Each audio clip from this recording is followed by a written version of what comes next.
Welcome everyone. This is MTech's Accelerate. My name is Nikolai Shitikhin and I have Jim Johnston with me, and we also have our dear friend Phillip Dickinson today.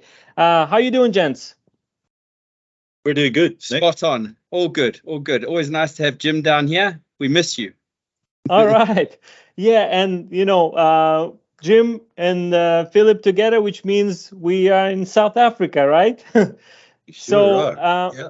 I know that's been a poultry show going on over there, so you guys probably have quite a lot of news and information for everyone who's watching us.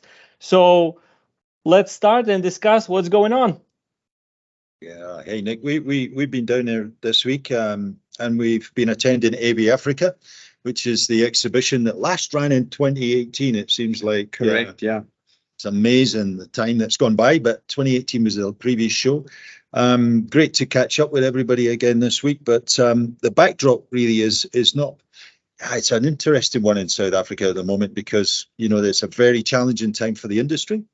They've got all the usual challenges that the industry has, and there's a long list of that, from avian influenza, energy prices, raw material prices, all of that sort of thing, staffing levels, all of these normal challenges that we find everywhere in the world. But we've also got load shedding here, which is a kind of unique in a way to South Africa in terms of the daily outages of mains electricity, and that's across the country. So shutting down for quite a number of hours and every day means that poultry processing and manufacture of feed and stuff become quite a challenge for companies. So they've been up against that particular challenge for a number of months now, and it ain't going to go away anytime soon. So a kind of backdrop around the whole conference and exhibition here this week is it's hard to have conversations without that coming in as you talk to the various producers down here.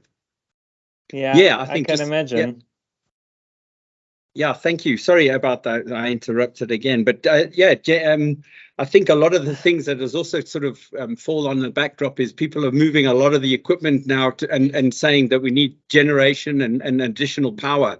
And a lot of the capex has actually moved in that direction as well. So that's just another uphill challenge that we're sort of having to deal with at this specific stage. Nice. Good to catch up with people though, Nick. I mean, in catching the networking and stuff has been excellent. There's been good footfall through the exhibition this week and the conference generally from the industry here in South Africa. So from that point of view, it's been good to catch up with everyone. Yeah, we could have always had more feet, but I mean, we've networked with the people that are relevant in the industry, and there is some blue and silver linings coming up. So this day we'll move on, and we'll certainly encapsulate all the good things that can happen in our industry down south. So right. So, and I guess like all of those additional challenges putting extra pressure on the industry, and all the companies have to work extra hard to get the planning right, get the birds to the plants, make sure that the feed is delivered and all that. And I totally understand that some people might not make it to the show, but those who did, I'm pretty sure that they had a good time. And like networking always helps to solve complex issues and problems, and I'm pretty sure that the companies and the industry players are helping each other at this hard time. That's a good point, Nick, because I think there's a real feel for we're in this together amongst the bigger players and the industry generally down here. And I guess it was they also have their South African Poultry Association meetings, which they had on Tuesday, and they were very, very well attended. The commercial egg guys, and the broiler integrators and stuff, they have their committee meetings at this conference every year. Yeah. So they were talking about a lot of these issues, but the real message was the industry pulling together in the face of kind of very difficult conditions. Yeah, I think it's about reinventing and trying to do things with the bad situation that we're kind of in, So it does make you refocus in certain areas. And yeah, as I said, this time will pass, and hopefully we come out stronger and better as an industry as a whole, Yeah, and I hope so. And I think many of the challenges that the poultry industry been through across the world, we're always getting out of it stronger. And especially I know that South Africans, they they help each other. It's a good place to grow chickens, and companies are talking to each other. And I also want to ask you about the show. Recently in the past years, especially after COVID, many of the poultry shows, they changed the concept a little bit, where you have much more workshops and like business agenda, and then all the booth and like all this networking is also a part of it. So it's more like shifting towards the business agenda a little bit more than just like people roaming around. Did you see that in this show? Yeah, well, me personally, I mean, our company, Munters, I mean, and MTech, we've been there for the first time in a long time. It was good to see familiar faces. Yes, there's a lot of different badges. You'll find one person at another company, but it's really good to kind of catch up with these people all in the one place. From an innovation perspective, yeah, there is some movement. It's not sort of groundbreaking. One of the things that I did speak to Jim about, is we were kind of one of the only companies that were promoting digitalization, data, that type of scenario. So that was a good tick for us. And it opens up your eyes to what other people and what other strategies other companies are going into. There's a whole talk of turnkey solution now. So the bigger companies are looking and allying themselves with various other bits and pieces. So, but really good to network with everybody and see some old faces and some grey beards and stuff. So, and Nick, just picking up on that point, I mean, the conference here is very nicely structured in terms of exhibition space and booths and stuff, but also it's a genuine conference. I mean, they have the committee meetings here, but they've also got presentations, working sessions, and they do that really, really well over the 3 days. So they've got a lot of external speakers and people just trying to stimulate and get the innovation going. And I think they managed that really, really well. In fact, the exhibition floor space was quiet for quite considerable periods of time as people attended all of these sessions, so you got to get that balance right. Nice. All right. So that's really good to hear from you. And I also collected some news that I wanted to discuss with you, not the regular avian influenza outbreaks that are happening everywhere now. So, I mean, you can read about those even in like a regular newspapers and everything, not only even specialized, portals and sites and journals. But I'll try to link all of those news to South Africa, so we can discuss that in a regional context. So I saw this like statistical research. It might not be completely full in my opinion, but it just shows that the average weight of slaughtered broilers in the U.S. has been growing since 2013. And in some cases, it's quite a big increase. And I just wanted to discuss with you, like, what do you think? Is it like market related, or is it solely demand, or what are the producers trying to do there?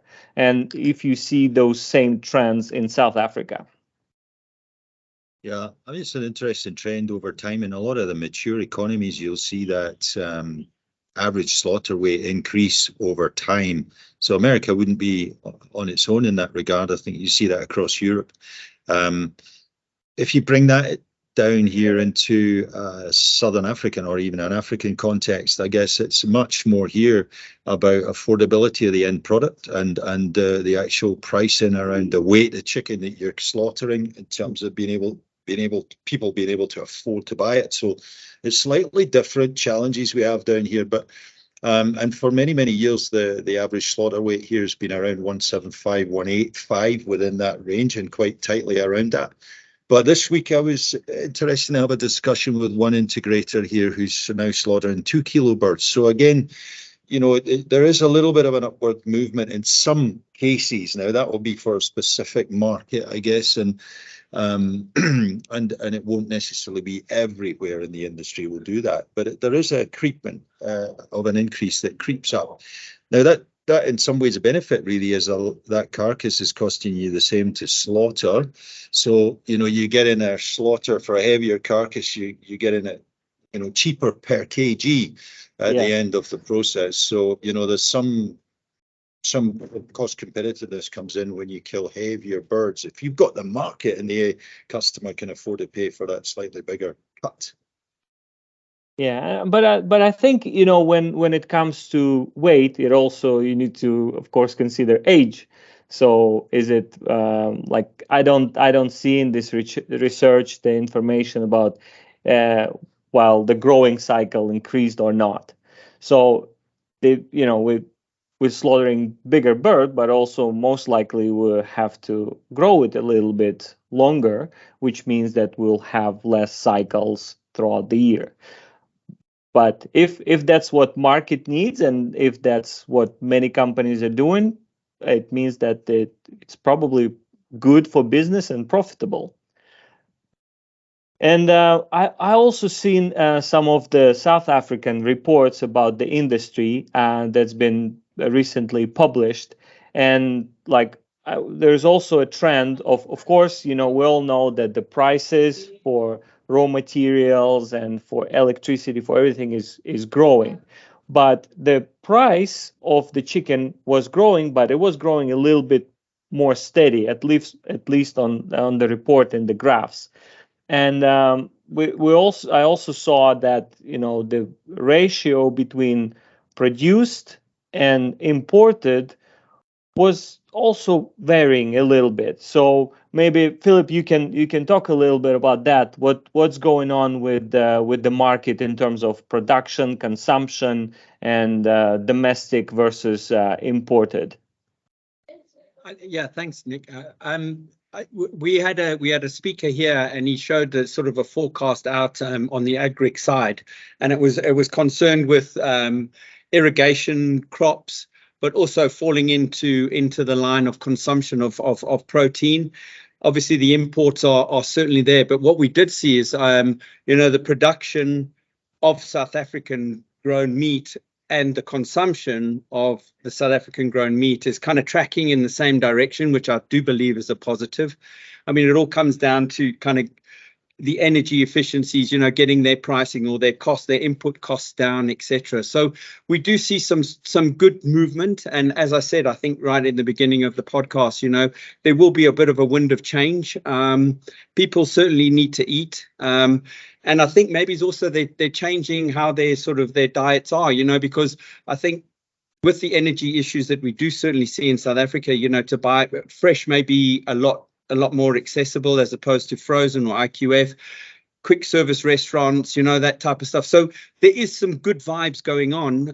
It's just a little bit of a rocky road at the moment. But I think just coming back to the positives, the consumption versus production is tracking in the right direction.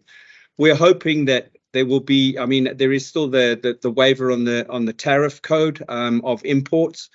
That will probably fall away at some stage of the game, and that will stimulate a little bit more, So I think we just got to get through this rocky road and get back onto producing a good bird at a good price.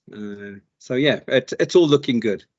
All right, so that's positive. So, and then also I think on this very same report I saw a slight concern, but I'm not sure if it's a concern, But let's discuss this. So the report says that the South African market is saturated and competitive, which a fair statement, okay. And then the report says that the most of the production, like 70%, I think, is controlled by big companies, and all the rest is small and medium producers, and that poses a risk. And I was thinking, that's quite a standard ratio, more or less, for every developed chicken market. And that's not risk, it's just a natural way of things. So what's your opinion on this one? Yeah, as you get a country that's maturing in its industry, and you then end up with fewer consolidation, which has been seen everywhere across Europe, the United States. But, South Africa is quite a mature country for poultry production. So again, there's no surprise that the bulk of the production volumes are held in relatively few hands or few companies. I mean, that's just the way it goes. And as you get retailers getting bigger as well, to supply these retailers, you have to have larger integrators or producers in order to supply the volumes they need. So the kind of whole thing goes hand in hand over time. I think what was interesting this week is conversations I had with industry players who are very conscious and understand that there are smaller poultry businesses out there who want to establish themselves. There are smaller farmers who want to grow chickens and grow into that in a small way. And there is a thought within the conventional industry that they need to harness that and help these people. Because the other big challenge that we have is, of course, new entrants, smaller farmers, is how do you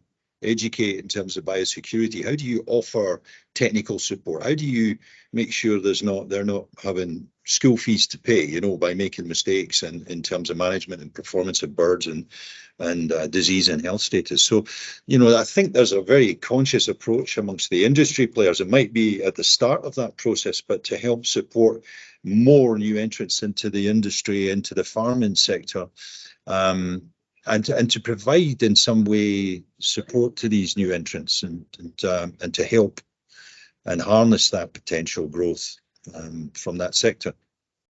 Yeah, and I think that's exactly right. And in terms of development of the industry, in terms of bringing all the new technologies and innovation and things like that, I think those are for the big boys because they have all the extra money, or they can easily bring the investment funds to try something new or implement something new. So, and I don't know, what's your take on this, Philip? I think on the backdrop of the situation that we're in at this specific point, I do agree with you. One of my major concerns is, is from the government and the fundings thereof. I mean, because I don't think any of the bigger integrators will have a look at that. They will more go into contract growing and look at larger kind of people, because you're talking larger volume of chicken. But the smaller scale people are getting some form of funding from government resources or NGOs or whatever. But whether that money is being pushed in the right directions, and like Jim has just mentioned, from an educational perspective, it's a little bit tough. You can't just give a guy off the street 6 houses to go and manage. He would need to start off at small scale, and that's what we need to stimulate. Because we always say that if you're growing small, you will grow to bigger. So you start with one house, you could move on to the next one. And there's a need, so there's a need in the rurals. There's also a need in urban areas as well. So, yeah, it's a positive. It's a cycle, and I do believe that there's as I mentioned, a silver lining at the end of the day. Perfect. And just to add to this, that we're in the technological field, right? Whether it's equipment or software, and we see that the trend in all the industries and all the markets that companies are adopting technology as a way to minimize the risks and in improving the margins, because it's all now about the precision, whether it's a precision farming or whether it's a precision production, whatever it is, you trying to get as much as you can out of what you have, especially when you have hard times. I was just about to echo what you just said there. I think I've spoken to some sort of CEOs, and they've always said, never negate a crisis. And I think what a crisis kind of does, if we call ourselves that we're in it, it kind of pinpoints you to where the pain points are, and you can kind of manage those. And once you've gone through the pain points and you've put in new systems, it could be kind of clean sailing from there, for want of a better word. So yeah, it's happy times. Happy times. All right.